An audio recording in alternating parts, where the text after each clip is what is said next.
Je pense que c'est d'autant plus important. Vous serez qualifié, vous pensez aujourd'hui Oui, que vous serez qualifié? Aujourd'hui, je le pense, et je vais vous dire, je crois que l'enjeu est très important. Pourquoi? Pour moi, comme pour d'autres candidats qui se posent la question.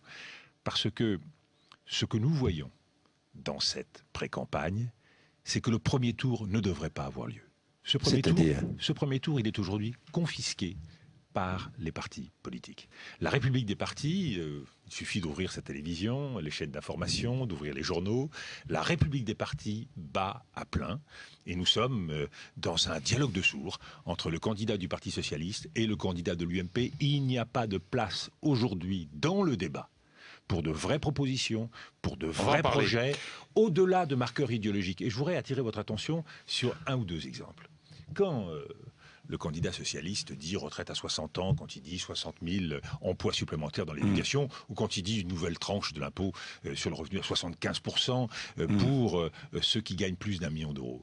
Quand Nicolas Sarkozy, de son côté, fait le même type de proposition, évidemment dans un ordre différent. Nous sommes devant des candidats qui adoptent des marqueurs idéologiques. C'est un combat qui est absurde parce que ni l'un ni l'autre ne mettra en application ce qu'ils disent. Pourquoi? Parce qu'ils ne pourront pas. Ils ne pourront pas. Non, ils ne pourront Vous pas. dites qu'ils nous font des promesses qu'ils ne tiendront pas. Ce sont des attrapes-couillons. Des attrapes-couillons. Oui, pour une raison très simple. C'est-à-dire que les deux candidats nous prennent pour des couillons. Pardon, vous avez pris... Hein? Ils vont à la pêche aux voix et prennent les Français pour des couillons. Pourquoi?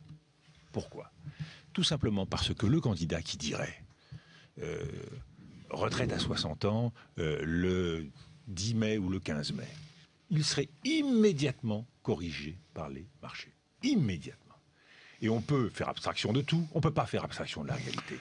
On ne peut pas revenir en arrière. Et de la même façon, quand Nicolas Sarkozy fait ses promesses de référendum sur les chômeurs et sur les étrangers, ces référendums n'auront pas lieu. Et d'ailleurs, il n'en parle plus.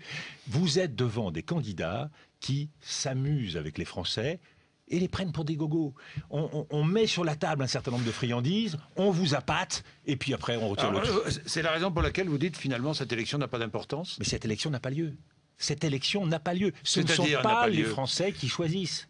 Ce sont les partis qui choisissent, ce sont les communicants qui choisissent, et les candidats qui sont de chair et de sang, ceux qui ont une expérience, ceux qui sont susceptibles d'avancer les idées qu'ils pourraient appliquer, ceux-là n'ont pas droit de citer.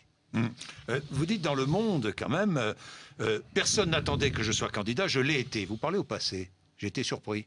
Ben oui, je l'ai été. J'ai annoncé ma candidature. Et oui, annoncé et aujourd'hui, vous nous dites, si vous n'arrivez pas à réunir ces parrainages, vous faites quoi?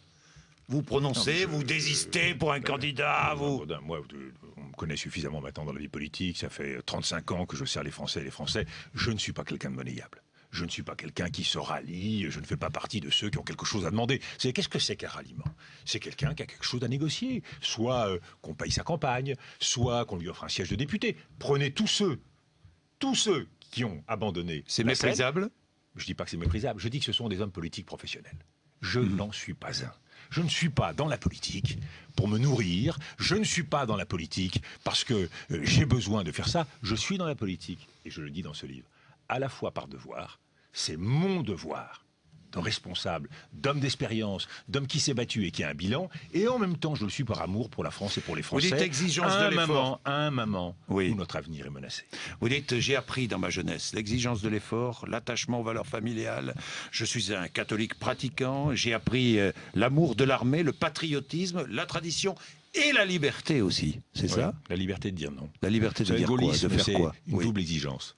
C'est l'exigence du service de l'État, c'est une certaine idée de la France, mais c'est en même temps le refus du renoncement. On ne baisse pas les bras. Les gens me disent, mais à 1%, à 2%, à 3%, à quoi ça sert? À quoi ça sert? Oui, je vous pose la question, à quoi ça sert? Exactement, que vous soyez candidat? Mais c'est une très très bonne question. Mais je vais vous dire, c'est exactement la démarche qui a été la mienne quand je me suis battu avec Jacques Chirac contre l'administration Bush. Nous avions peu de chance. C'était très difficile d'imaginer que nous empêcherions cette administration de partir en guerre en Irak. Mais nous l'avons fait. Ce combat devait être mené. Pourquoi? Parce qu'il ne fallait pas que l'ONU soit détournée de sa mission. Il ne fallait pas que le conflit entre le monde arabe et l'islam et l'Occident ait lieu. Un combat, c'est toujours utile dès lors que ça permet de dire quelque chose, de marquer une voie de donner un exemple. Vous savez, ce dialogue de sourds entre le PS et l'UMP, c'est pas à l'honneur de la politique française. Et ce qui C'est s'est pas passé à à l'honneur de la Bayonne, démocratie et ce qui française. s'est passé à Bayonne, c'est à l'honneur de la politique française et de la démocratie Mais française. Non, c'est pas à l'honneur. Mais évidemment pas. Mais vous savez, aujourd'hui, nous avons un président de la République qui ne peut pas sortir dans la rue. Il ne peut, mais ni à Bayonne ni ailleurs. Et il ne peut sortir qu'entouré de militants. Pourquoi? Mais tout simplement parce que la cristallisation de 5 ans de frustration, de 5 ans de promesses non tenues, fait qu'il ne peut pas sortir sans une escouade de protection, de police, de gendarmerie, de CRS. C'est ça, aujourd'hui, l'état de la politique française. C'est quoi? Et je le dis ici, c'est une politique qui est dominée par la peur. Et notre ennemi, mon ennemi à moi en politique, c'est la peur. C'est tous ceux qui se résignent parce qu'ils n'osent pas. La peur de quoi? La peur de l'autre. La peur de l'autre. La jalousie de l'autre.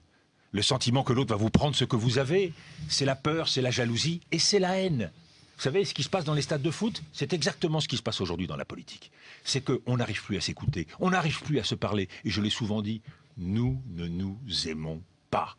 Le problème de la République française, le problème de la démocratie, c'est ça. Et quand je vais un peu partout en France, quand je vais dans nos campagnes et que je vois nos paysans qui ont le sentiment que personne ne s'intéresse à eux, quand je vais dans nos quartiers, et je vois d'ailleurs certains journalistes sur le culot de me reprocher de me rendre dans les banlieues pour écouter ceux auxquels on ne s'intéresse jamais, c'est ça la démocratie française? C'est ça ce système de développement séparé, cette cohabitation de groupes, de communautés? Alors évidemment, pendant la campagne électorale, c'est la kermesse. Alors là, on a des friandises pour tout le monde. Là, il y en a pour chacun, chaque communauté. Mais c'est pas ça la République. La République, c'est de défendre une certaine idée de la citoyenneté et de la dignité. Et c'est pour cela que je dis que la première chose qu'il faut changer en France, c'est notre système politique. Il faut qu'il redevienne exemplaire. Comment? Un gouvernement de C'est-à-dire 10 ministres. Oui. D'ailleurs, l'idée est aujourd'hui reprise par François Hollande. Pourquoi c'est important?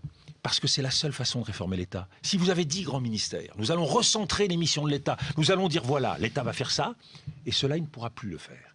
Et nous pourrons faire ce qui est indispensable. Nous avons besoin de 100 milliards sur 3 ans.